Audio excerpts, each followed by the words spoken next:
Hi, and welcome back after a very powerful keynote. Welcome to this short talk session.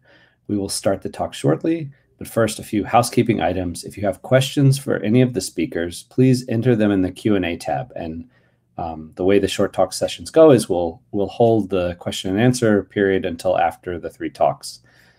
But just feel free to enter the questions as we go. You'll also have the ability to upvote questions for the speakers to answer. If you would like to ask a question live, you can use the raise hand feature. So after all the speakers have rotated through, and then I can bring you on stage. There are a variety of emoticons available to give feedback to the speakers as well, which is nice as they're sitting in a room with a laptop.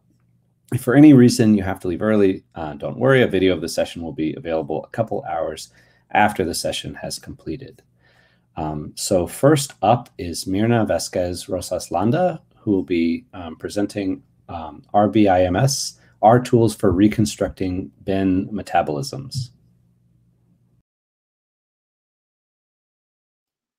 Okay, yeah, I will share my screen.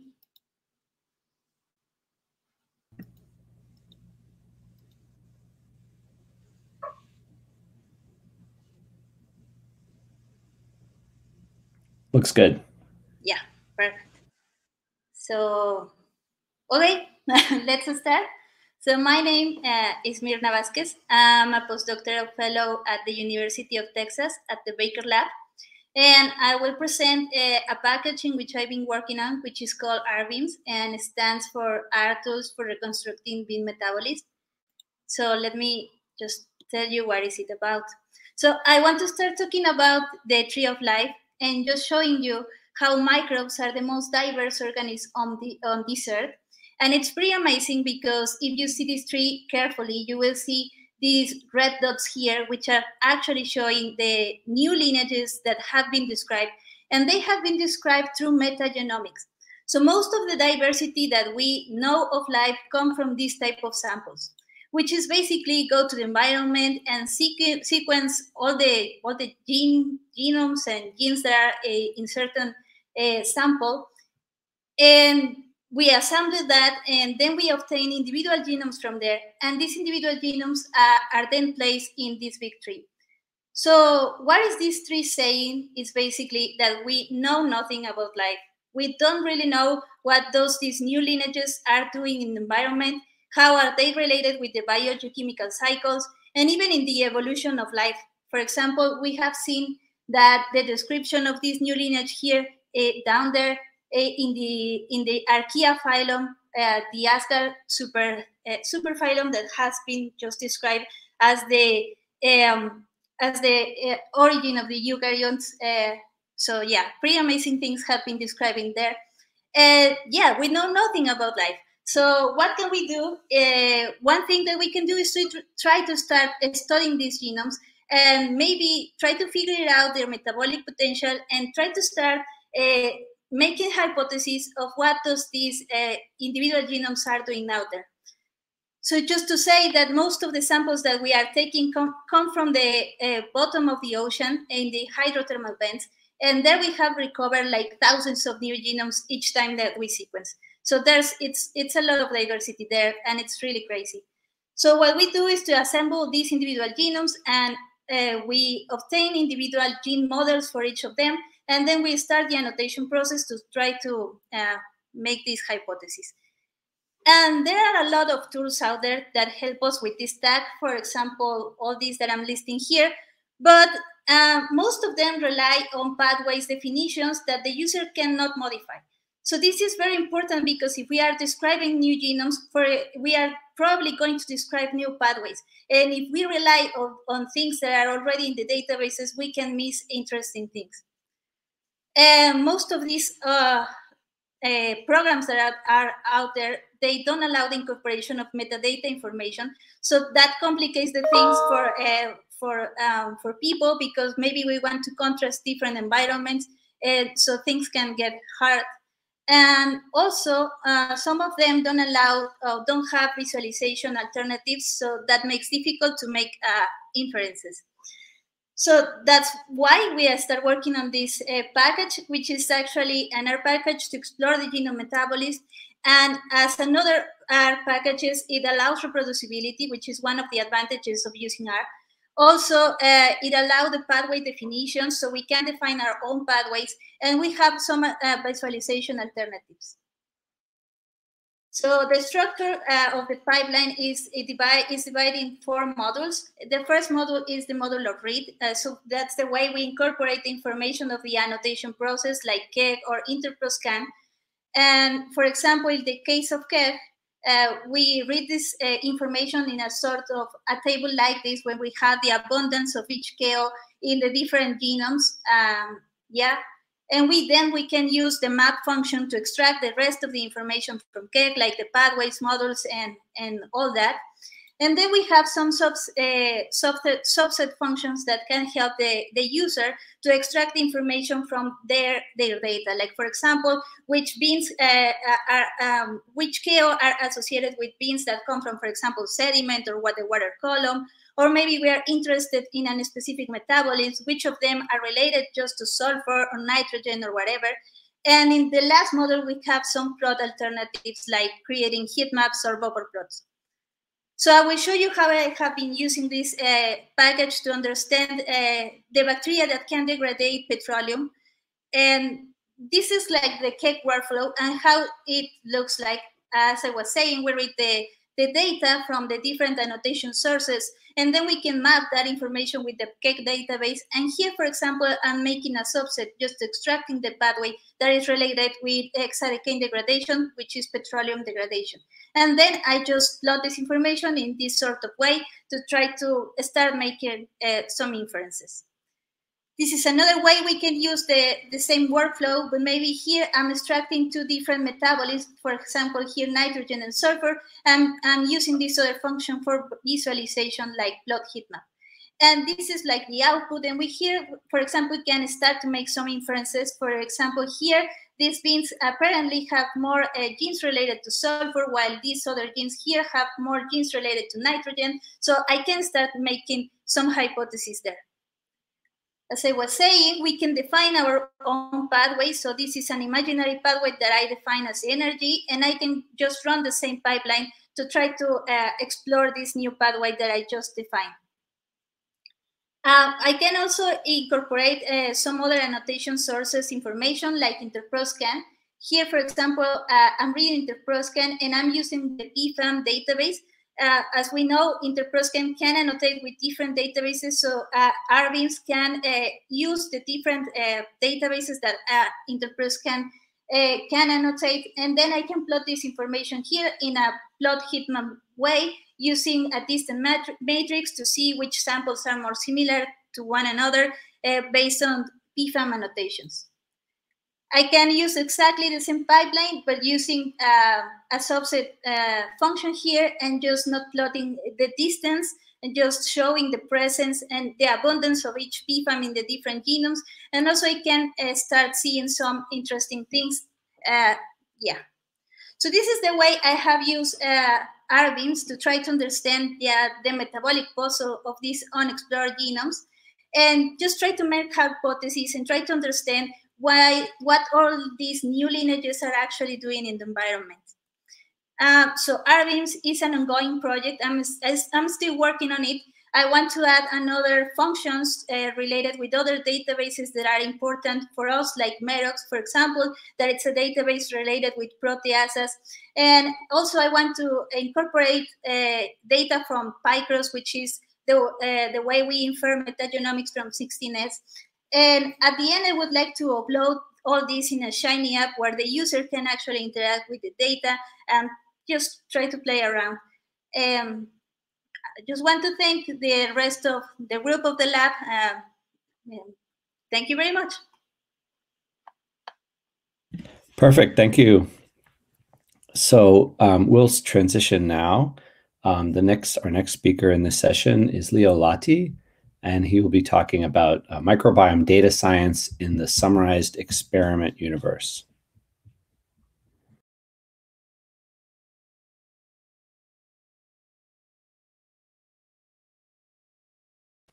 So, hello everyone also from my side, and thanks for the organizers for this great event where we have heard so many interesting talks in the last 2 or 3 days. It's a great honor to be presenting here, and I wish you still have some energy left to focus on this session. I will be presenting our recent work of microbiome data science in the summarized experiment universe and discuss some of the recent developments after we introduced this work in European Bioconductor meeting last December. I come from University of Turku in Finland, but this is a real community-driven effort between many different people, countries, and institutions. So to start with, let us have a look at some building blocks of a typical bioconductor project. The starting point for these efforts is often a standardized data container. These are central building blocks of the rBioconductor ecosystem. We need to agree on common data standards so that we can develop and share methods or packages efficiently in the community of users and developers. So a successful project agrees on common data classes or standards, develops a set of packages that can take advantage of these, and then has an active community of users and developers who are taking advantage of these resources. And we have been now starting to think of this set from the microbiome research perspective in new ways. So how would an optimal data container for microbiome data look like? There has been a lot of developments in microbiome research in the last years. And for instance, the multi-assay data is increasingly common in microbiome research. We have information on taxonomic abundances, but also on functional activities and environmental or host omics and other types of information. We like to seamlessly interlink all of these different types of data resources. And these data sets are often hierarchical.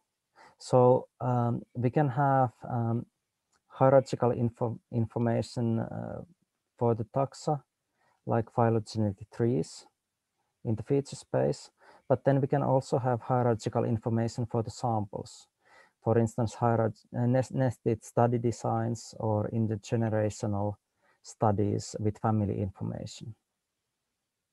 And then we can have rich side information about samples and features that we would like to incorporate in our experiments in efficient ways to analyze the data. All of this has to be optimized for speed and memory, and there has been a lot of developments recently in the R community on this, and ultimately we would like to integrate this development as much as possible with the existing application domains and frameworks so that we can recycle as many methods and tools as possible. And this way improve the interoperability and ensure the long-term sustainability of the development efforts. So these are some of the key requirements for the contemporary microbiome research. This is not necessarily an exhaustive list, but at least these are some of the key requirements for a microbiome data container. Now, happily, the 3 summarized experiment class that was recently proposed for Bioconductor seems to fulfill all these requirements. This is a generic class structure that is very well suited for our purposes in microbiome research. And here the starting point is the assay data that can contain, for instance, information on taxonomic abundances. So we can have on the rows the different features, the taxonomic features, and on the columns we have the samples. And one assay would then represent the abundances of the taxonomic features on the different samples. And on the different assays, we can have, for instance, different statistical transformations of this data. We can have absolute counts, relative abundances, log ratio transformations, and other types of assays. We can also have multi-omics assays through a mechanism where the rows do not necessarily have to be linked to the taxonomic features. And then we can add rich side information on the rows and columns that can also be hierarchical. So there is support for tree data on the rows and columns. We have taken this as the basis for developing a set of packages and package ecosystem that we call Miiverse. And this ecosystem now provides many tools for microbiome data manipulation, alpha and beta diversity analysis, community typing, visualization, and other tasks. We are also providing demonstration data in this format. And as we have seen already in this Bioconductor event, there are recent independent developers. For instance, the curated metagenomic data project from the Waldron lab is supporting the tree summarized experiment format. So there are many more data resources available from that source. And whereas we welcome new contributions to the Miiverse through pull requests, bug reports, issues, and so forth, there is also ample space for further independent developments and packages, methods that utilize this same class structure and support the emerging ecosystem in other ways. We are already able to build full workflows using these tools. We have built standard functions to bring in many common microbiome data formats, such as biome files or model files, filesec, and so forth. So we can convert all of these into tree summarized experiment objects and then run through the different tools that are already available. We have been able to speed up some of these developments by taking advantage of very closely related tools that are available from the single cell experiment communities. And this demonstrates the power of the Bioconductor community and ecosystems, where we can really recycle some of the tools and methods and techniques across different application domains. Now, at the same time, we are well aware of related developments in the FiloSec framework, which is an alternative standard for microbiome data. We believe that there are some advantages from using the tree summarized experiment, for instance, in terms of speed and memory optimization and representation of hierarchical multi-assay data. But at the same time, the FiloSec ecosystem provide access to many tools that are not readily available in the tree summarized experiment framework. So there is space for both, and we are supporting interoperability between these frameworks by providing conversion functions that allow seamless conversion between these formats wherever possible. And this way, we hope that we can facilitate the cross-use of the methods between both communities. For those of you who are more interested in these recent developments, we have started to collect case studies and workflows in an online book that is now in open beta development. So you can have a look at this for more details and examples. And ultimately, the community is the most important. So I especially thank the co-authors and developers, but also very much welcome new developers and contributors. You can find us in Bioconductor Slack in Miiverse channel. And for more details, you can have a look at our project website at microbiome.github.io. Thank you very much.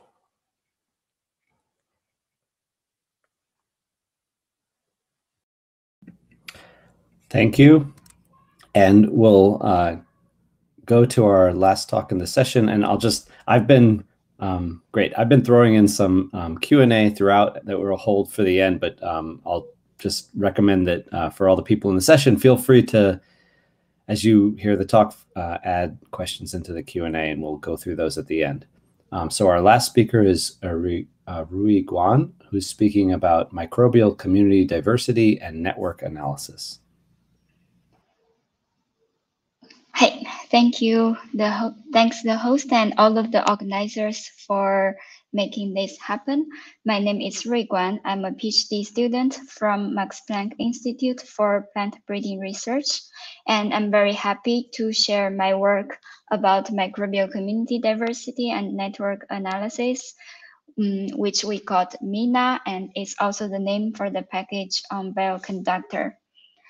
So as we all know, microbes are complex systems when they interact with each other and form the communities.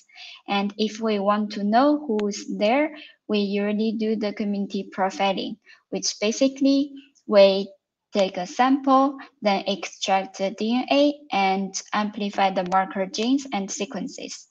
And after sequencing, we bind those sequences into either OTUs or ASVs, depending on the similarity threshold we use. And then those OTUs and ASVs are the representatives of the community members of microbiota.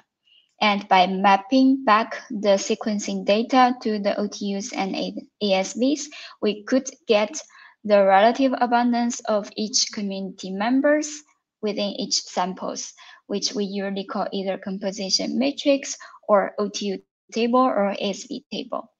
And based on this, we could do further analysis, including community diversity and network comparison.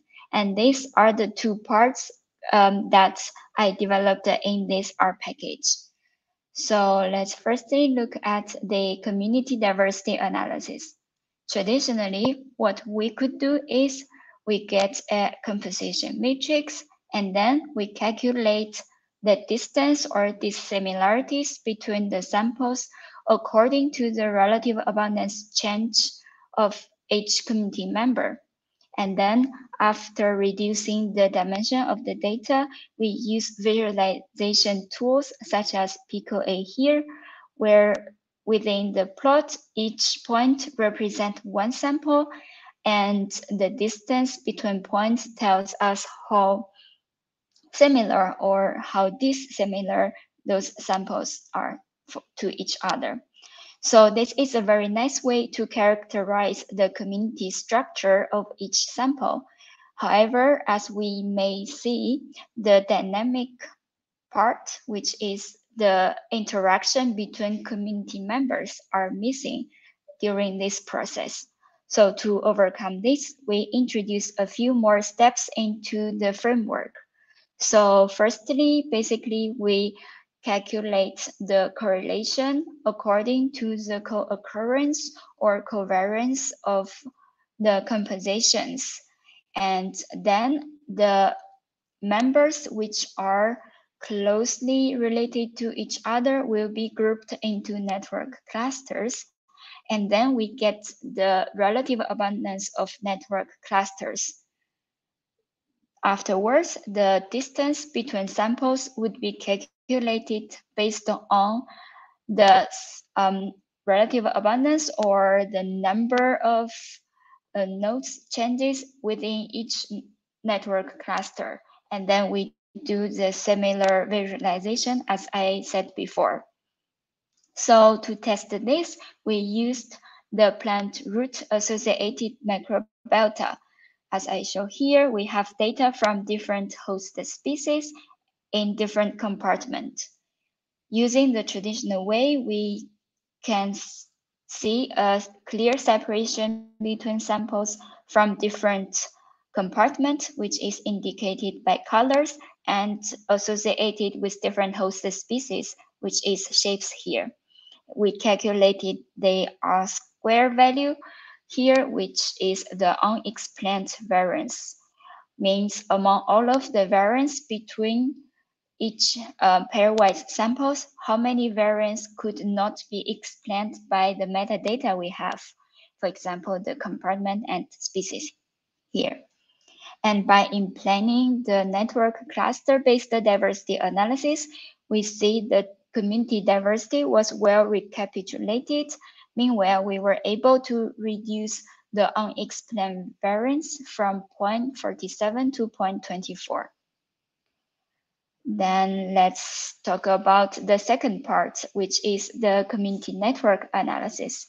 We start from the same place, the composition matrix.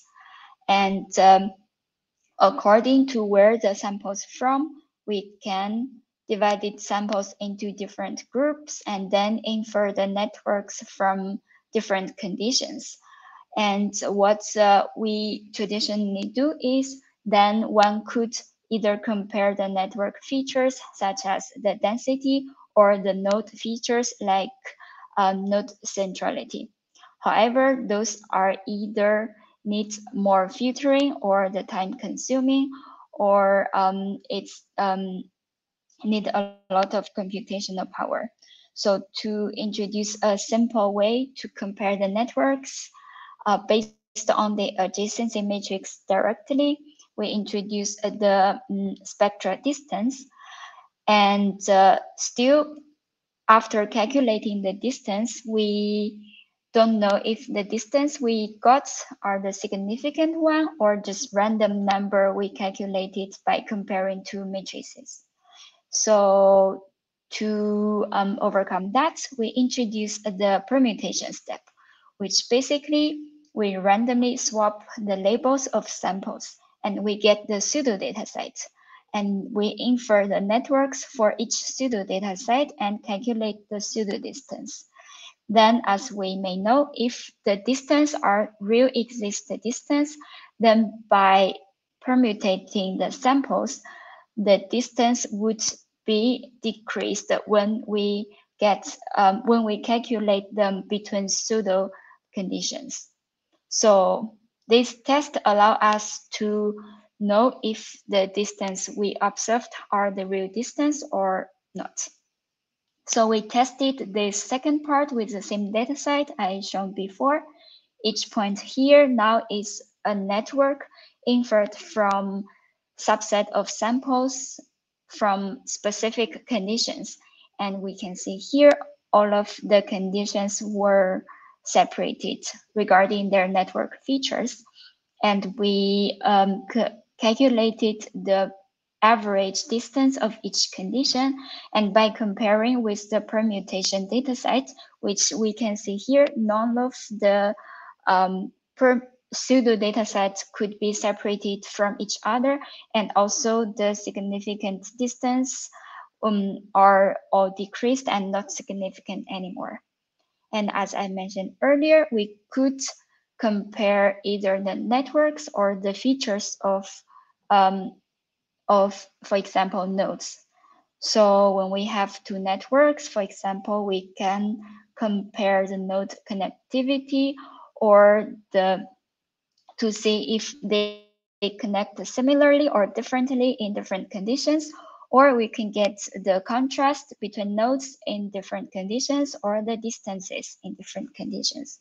And we could use the results to visualize. For example, we show here that for soil samples and rhizosphere and root samples from Lotus japonicus, for some families, the connectivities are really similar. However, for others, they could be very different from each other. And also we show for some nodes, they are very differently connected. And for some, they are very conserved. So you observe very similar results in the real dataset and permutated datasets. And by introducing the permutation, we could test the separation between the whole networks.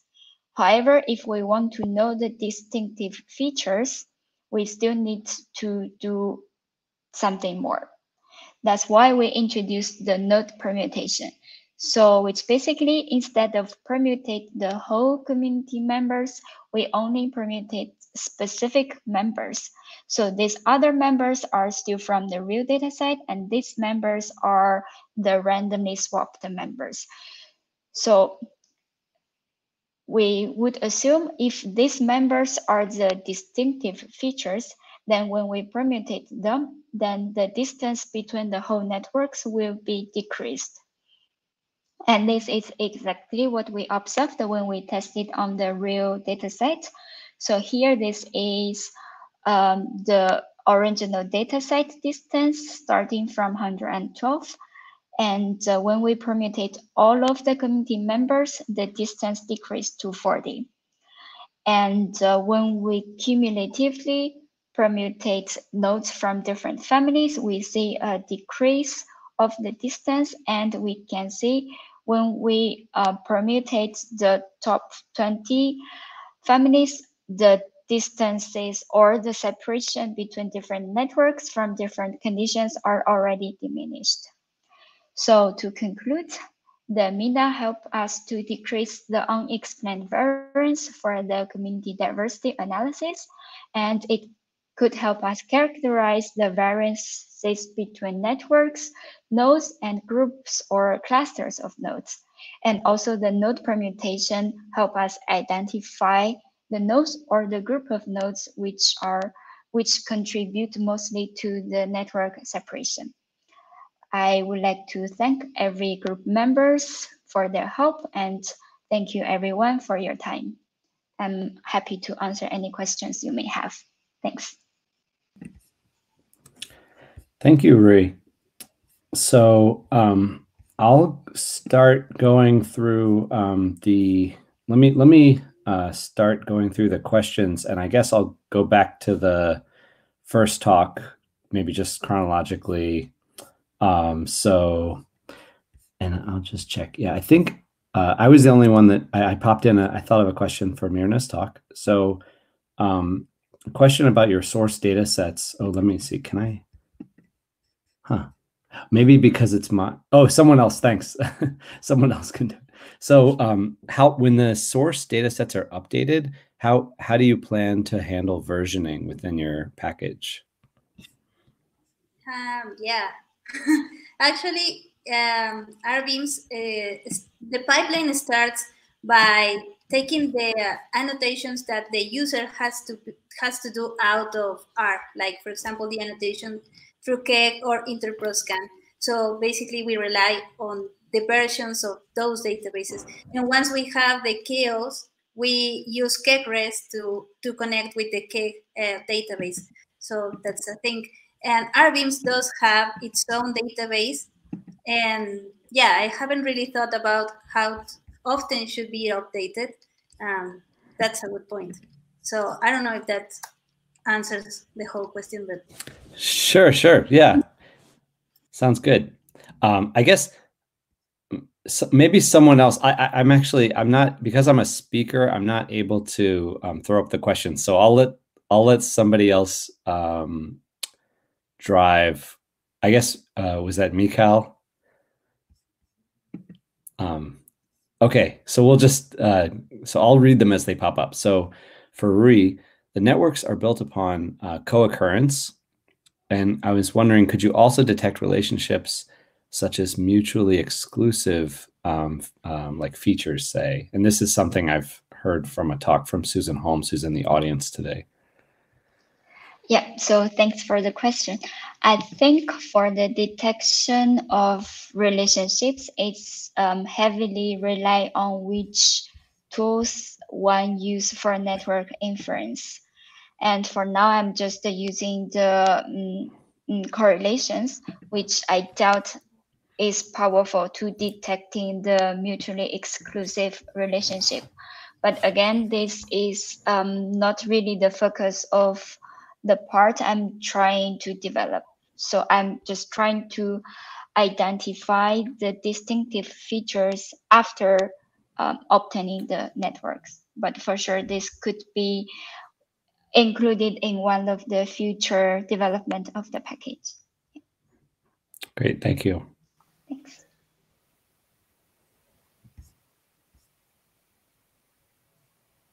So this is from Spencer Nystrom.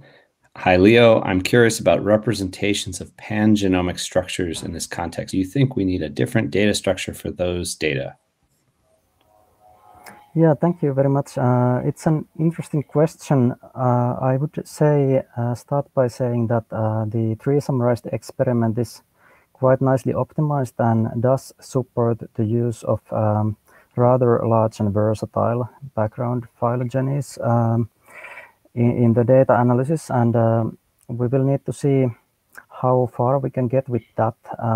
Naturally, there will be problems where this is maybe not sufficient, but I think it's early days and we have to explore the limits of this system.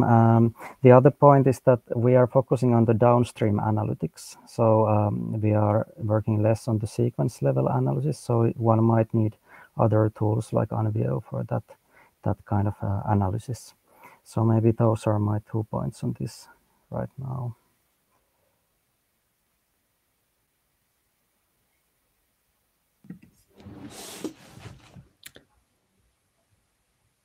Thank you, Rui, for an interesting talk. This is from Hena Raymond Rame.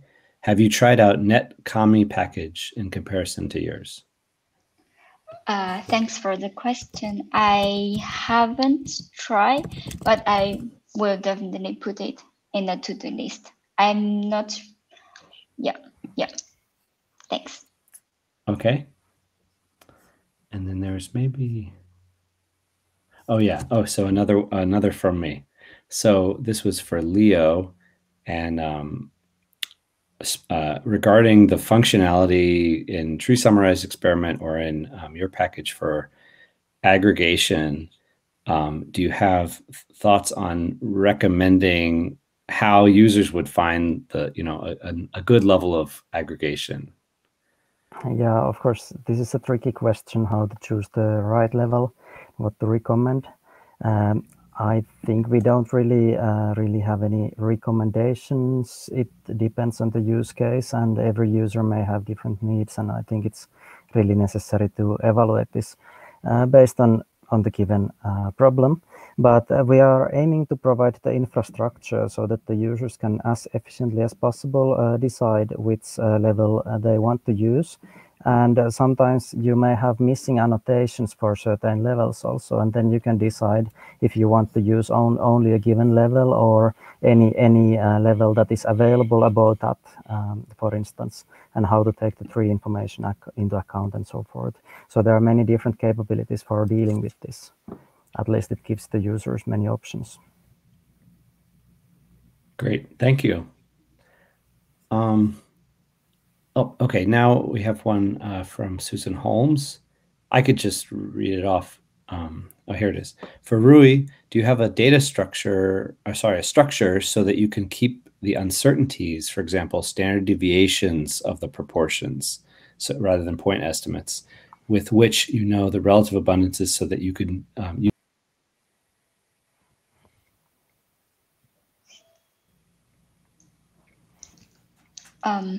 Yeah, so I think for now, I don't have this information kept for the network inference, but it could be easily added to the data structure.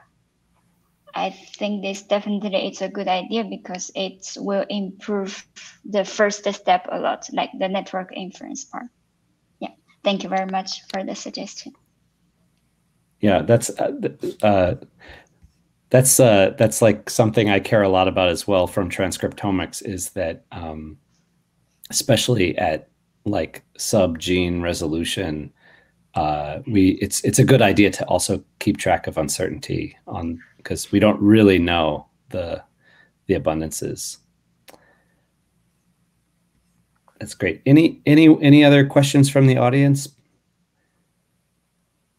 I'll give a minute for people to think something up before we close out.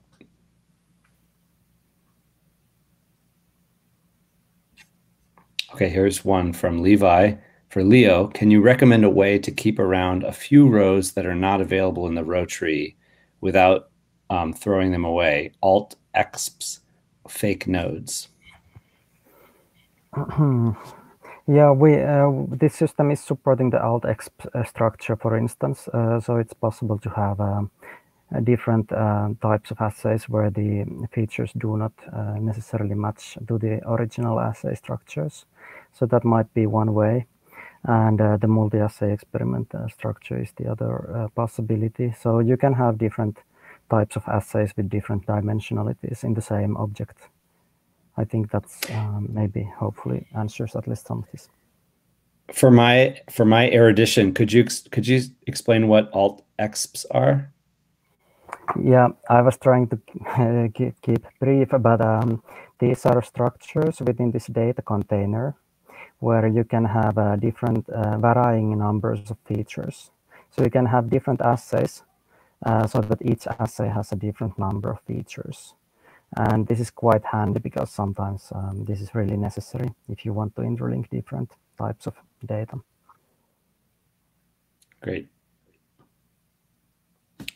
Okay, it seems like we've saturated all the questions. So I'll thank the speakers, and we'll see everyone at the next session.